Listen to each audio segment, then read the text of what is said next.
Hello నమస్తే, welcome to our channel. Family week లో భాగంగా బిగ్ బాస్ హౌస్ ప్రేమలు ఆప్యాయతలతో వెలిగిపోతుంది. ఇప్పటికే తనుజ చెల్లెలు దివ్య తల్లి, సుమన్ శెట్టి భార్య డెమాన్ పవన్ తల్లి హౌస్ లోకి ఎంట్రీ ఇచ్చి వాళ్ళ ఫ్యామిలీ మెంబర్స్ వాళ్ళకి ఇన్పుట్స్ ఇచ్చారు. ఇక ఈ రోజు ఎపిసోడ్ లో భరణి కూతురు హౌస్ లోకి వచ్చింది. తన తండ్రిని చూసి కన్నీటి పర్యంతమైంది. కూతురు అతనికి తగిలిన గాయాలను చూసి అల్లాడిపోయింది. అయితే భరణికి అంత పెద్ద కూతురు ఉందా అనేట్లుగా అందరినీ సర్ప్రైజ్ చేసింది. ఇంట్లో వారంతా బాగానే ఉన్నారు, నీ గురించే మా బెంగ అంతా, నీ హెల్త్ జాగ్రత్త డాడీ అంటూ చాలా ఎమోషనల్ అయింది. అవన్నీ చూసి మనకు కూడా లైక్ బాండింగ్ ఇలా ఉంటే బాగుంటుంది కదా అనిపించింది. తండ్రిని పట్టుకుని చాలా ఏడ్చింది భరణి డాటర్.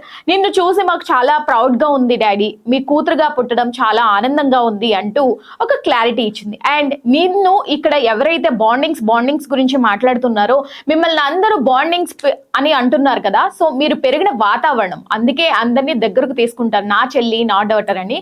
సో అట్లాంటివి ఏమి పట్టించుకోకండి, మిమ్మల్ని మేము కెప్టెన్ గా చూడాలనుకుంటున్నాం అని చెప్పి ఇన్పుట్స్ ఇచ్చింది భరణి కూతురు. మీకు ఎలా అనిపించిందో కామెంట్ బాక్స్ లో కామెంట్ చేయండి.